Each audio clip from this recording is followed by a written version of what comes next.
नमस्कार, सुप्रभात, राधे राधे दोस्तों। तपस्थली में आपका स्वागत है। शिक्षा संबंधित जुड़ी जानकारी के लिए आप हमारे चैनल से जुड़ सकते हैं। देखते हैं शिक्षा संबंधित क्या न्यूज है। दिल्ली का रोजगार बजट, आहार, व्यापार और बाजार से निकलेगी 20 लाख नौकरियां। नई दिल्ली से न्यूज है। दिल्ली सरकार ने शनिवार को वित्त वर्ष 2022-23 के लिए 75,800 करोड़ रुपए का बजट पेश किया। 8वीं बार बजट पेश कर रहे वित्त मंत्री एवं उप मुख्यमंत्री मनीष सिसोदिया ने इस रोजगार बजट करार दिया है।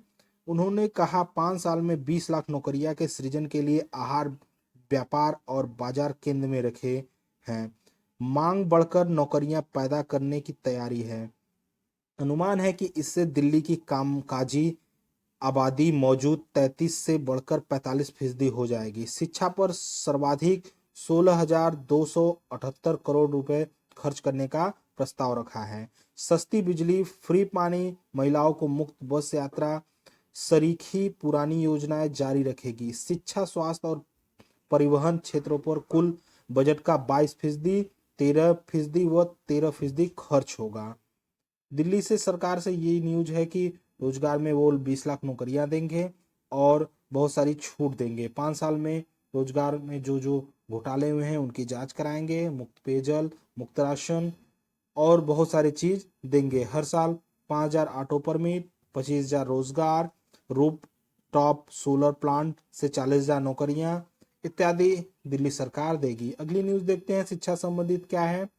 पेपर लीक गिरोह का सरगना गिरफ्तार। झूसी में इंटर कॉलेज के टीईटी का पेपर हुआ था आउट। 25,000 का था इनामी। एसटीएफ ने शंकरगढ़ में से पकड़ा। उत्तराखंड एसजी ऑफिस का ऑडिटर भी नामजद। प्रयागराज से न्यूज है। एसटीएफ ने शनिवार को शंकरगढ़ से यूपी टीईटी पेपर लीक कराने वाले गिरोह के सरगना अजय देव सिंह पटेल को गिरफ्तार कर लिया। वह झूसी से वांछित चल रहा था। शासन ने उस पर 25,000 का इनाम भी घोषित किया था। गिरोह के 3 सदस्य पिछले साल ही पकड़े गए थे। अजय देव उसी समय से फरार चल रहा था। इस मामले में उत्तराखंड एसजी ऑफिस के ऑडिट अमित वर्मा को भी नामजद किया गया था। एसटीएफ ने शनिवार को शाम शंकर गढ़ कस्बे के अजय देव सिंह पटेल को गिरफ्तार कर लिया। सीओ एसटीएफ नवेंद्र सिंह ने बताया कि 28 नवंबर 2021 को झूसी के दयानाथ मिश्रा स्मारक गर्ल्स इंटर कॉलेज से सत्यप्रकाश सिंह, अभिषेक सिंह और अनुराग को गिरफ्तार किया था।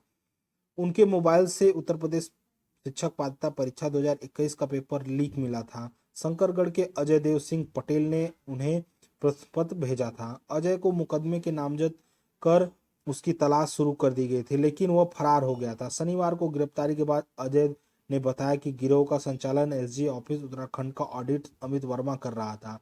अमित ने ही उस पेपर को भेजा था, जिसके बाद उसने अपने लोगों को फॉरवर्ड किया। उसने बताया कि गिरोह के लोग विभिन्न प्रतियोगी परीक्षाओं में अभ्यर्थियों को पैसा लेकर परीक्षा पास कराने का ठेका लेते हैं।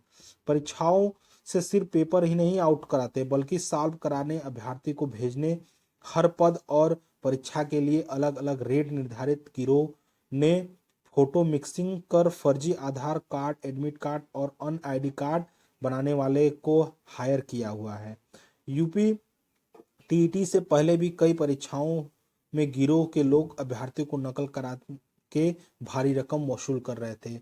50,000 एडवांस के साथ ले लिए थे मूल शैक्षिक प्रमाण पत्र। प्रयागराज से यूपी टीईटी परीक्षा में पेपर लीक कराने वाले अभ्यर्थियों से 2.5 लाख रुपए में सौदा किया था। अभ्यर्थी से 50,000 नगद और उनके मूल प्रमाण पत्र ले लिए गए थे और कहा था कि बाकी होने के बाद 2 लाख दिए जाएंगे। अगली न्यूज देखते हैं शिक्षा संबंधित क्या है। तोहफे की तैयारी, अफसरों की सौंप एजेंडा। रिक्त पदों पर भर्ती में तेजी लाएं सभी विभाग। कल सीएम योगी आदित्यनाथ का विभागीय बैठक था, जिसमें यह निर्णय लिया गया है। लखनऊ से न्यूज है। मुख्यमंत्री योगी आदित्यनाथ ने शासन के वरिष्ठ अफसरों के साथ शनिवार को पहली बैठक में प्राथमिकता भी तय कर दी। उन्होंने सभी अफसरों को निर्देश दिया कि सभी विभाग के रिक्त पदों पर भर्ती की कार्यवाही को तेजी से आगे बढ़ाएं। पंचायत सहायकों की तैनाती कार्य को भी पूरा किया जाए। गौरतलब है कि चुनाव के दौरान बेरोजगार और भर्तियों में लपेटा तिथि से जुड़े मुद्दे खूब उठे थे। इसे देखते हुए मुख्यमंत्री ने भर्तियों में तेजी लाने का निर्देश दिया है। मुख्यमंत्री योगी आदित्यनाथ ने अफसरों को चुनाव के दौरान पहले काल के असरदार साबित हुए। कार्यों को प्रभावी तरीके से दूसरी पारी में भी आगे बढ़ाने का निर्देश दिया। उन्होंने भ्रष्टाचार के खिलाफ जीरो टॉलरेंस नीति कड़ाई से जारी रखने प्रदेश को देश का नंबर 1 राज्य व नंबर 1 अर्थव्यवस्था बनाने का लक्ष्य तय किया है। उन्होंने शासकीय कार्यालय को और प्रभावी करने और संकल्प पत्र के प्रत्येक वादे को रणनीति बनाकर पूरा करने का निर्देश दिया। उन्होंने कहा कि अधिकारी इसके लिए तैयार काम करना शुरू कर दें। सीएम योगी आदित्यनाथ ने सरकार के कामकाज के समयबद्धता पर जोर दिया। कहा अधिकारी काम में तेजी लाए और तय सीमा पर निर्णय ले। पत्रावली लंबित नहीं होनी चाहिए। उनके निराकरण की स्थिति वरिष्ठ अधिकारी नियमित समीक्षा करें। केंद्र सरकार से प्राप्त पत्रों का उत्तर 1 सप्ताह में अनिवार्य रूप से भेजना सुनिश्चित किया जाए।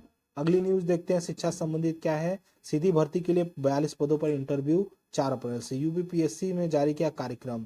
प्रयागराज से न्यूज है। चिकित्सा स्वास्थ्य सेवा में 42 पदों पर सीधी भर्ती के लिए साक्षात्कार 4 से 8 अप्रैल तक आयोजित की जाएगी। आयोग के उप सचिव पुष्कर श्रीवास्तव के अनुसार चिकित्सा शिक्षा एवं स्वास्थ्य सेवा में कीट सहायक विज्ञान अपर के एक पद के लिए 4 अप्रैल व सहायक आचार्य फिजिसिस्ट के एक पद के लिए 7 अप्रैल, चिकित्सा शिक्षा आयुर्वेद विभाग में प्रवक्ता सल तंत्र के एक पद के लिए 5 अप्रैल, रीडर प्रसूति एवं स्त्री लोक पद के लिए 6 अप्रैल और प्राविधिक शिक्षा विभाग के प्रशिक्षण एवं सेवा योजना अधिकारी के एक पद के लिए 4 अप्रैल, प्रवक्ता यांत्रिकी अभियांत्रिक गण के लिए 20 पदों के लिए 4 और 5, 6, 7, 8 अप्रैल को, प्रवक्ता सिविल इंजीनियरिंग के लिए 17 पदों पर सीधी भर्ती के लिए 5, 6, 7, 8 अप्रैल को इंटरव्यू आयोजित किए जाएंगे। साक्षात्कार से संबंधित विस्तृत जानकारी आयोग की वेबसाइट पर उपलब्ध है। अगली न्यूज देखते हैं क्या है। इग्नू 2022 में सत्र के दाखिले के लिए 31 मार्च तक कर सकते हैं आवेदन। नई दिल्ली से न्यूज है। Indira Gandhi national open university जिसे इग्नू कहते हैं शैक्षणिक सत्र 2022-23 के तहत जनवरी सत्र में दाखिला के लिए 31 मार्च तक आवेदन कर सकते हैं। कई छात्र छात्राएं आवेदन नहीं भर पाए, इसलिए अब विश्वविद्यालय प्रशासन ने ऑनलाइन आवेदन पत्र भरने की तारीख आगे बढ़ा दी है। ऑनलाइन आवेदन डिग्री प्रोग्राम और open and distance learning mode से किसी भी दाखिले का विकल्प चुन सकते हैं। विश्वविद्यालय प्रशासन के मुताबिक जनवरी सत्र के छात्रों को अब ऑनलाइन डिग्री प्रोग्राम में पढ़ाई का विकल्प भी मिल रहा है। नौकरी पेशा, युवा, मार्केटिंग, डिमांडिंग और रोजगार से जुड़े नए डिग्री प्रोग्राम कोर्स में दाखिला लेकर अपनी डिग्री पूरी कर सकते हैं। इसके अलावा open and distance learning mode का विकल्प तो पहले से उपलब्ध है। इसमें स्नातक, स्नातकोत्तर, advance diploma, learning certificate course आदि शामिल है। दाखिले के लिए छात्र को इग्नू की पोर्टल पे जाकर आवेदन करना होगा और अपना अकाउंट बनाकर जो भी फॉर्म फिल करना चाहते हैं वो कर सकते हैं। अगली न्यूज देखते क्या है। बड़ी राहत, योगी मंत्रिमंडल का फैसला, गरीबों को 3 माह और मिलेगा मुफ्त राशन। लखनऊ से न्यूज है। मुख्यमंत्री योगी आदित्यनाथ ने दूसरी पारी का राजकाज संभालने के बाद सबसे पहले मुफ्त राशन का लाभ पाने वाले उन 15 करोड़ जरूरतमंदों की सूद ली। उन्होंने कहा उन्हें दोबारा सत्ता पर पहुंचाने में अहम भूमिका है।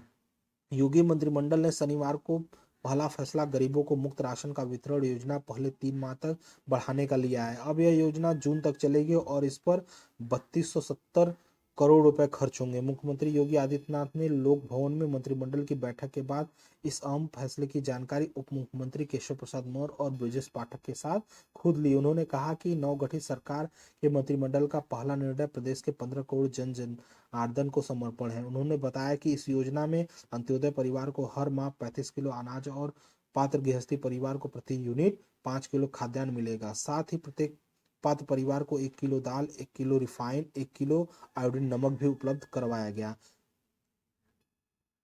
केंद्र ने सितंबर तक बढ़ाई मुफ्त अनाज की व्यवस्था। केंद्र सरकार से न्यूज है। सरकार ने प्रधानमंत्री गरीब कल्याण योजना के तहत गरीब परिवारों को मुफ्त अनाज देने के लिए 6 माह योजना बढ़ा दी है। अब सितंबर तक इन परिवारों को मुफ्त राशन और अनाज मिलेगा। प्रधानमंत्री नरेंद्र मोदी की अध्यक्षता में शनिवार को हुई केंद्रीय बैठक में यह फैसला लिया गया। केंद्र और यूपी द्वारा इस योजना की अवधि बढ़ाने के लिए अगले माह यानी जून तक गरीबों को डबल राशन मिलता रहेगा। अगली न्यूज देखते हैं शिक्षा से संबंधित क्या है। सीयूटी के लिए 2 अप्रैल से आवेदन होगा। नेशनल टेस्टिंग एजेंसी ने परीक्षा को लेकर अधिसूचना की जारी और 13 भाषाओं में होगी परीक्षा। नई दिल्ली से न्यूज है।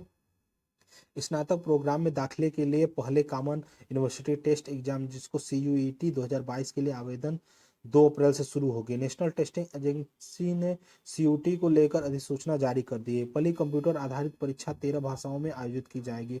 उम्मीदवार 30 अप्रैल तक आवेदन पत्र भर सकते हैं।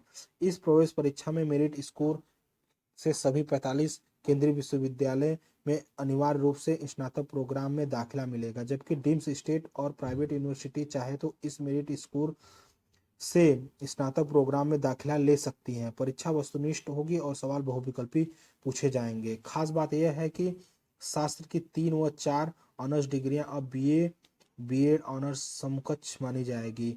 एनटीए की सीनियर डायरेक्टर डॉक्टर साधना पराशर की ओर से अधिसूचना जारी की है। सीयूटी ने पूछे जाने वाले सभी प्रश्न 12वीं बोर्ड के पाठ्यक्रम पर ही आधारित होंगे। इस साल 12वीं की कक्षा में पढ़ाई कर रहे हैं। यदि कोई यूनिवर्सिटी पिछले साल 12वीं बोर्ड परीक्षा पास करने वाले छात्र को 22 में दाखिला की अनुमति होगी तो वो इस सीयूटी में शामिल हो सकेंगे। अगली न्यूज़ देखते हैं। ये थी आज की लास्ट न्यूज़। वीडियो आपको पसंद आए तो लाइक और सब्सक्राइब जरूर करें। धन्यवाद।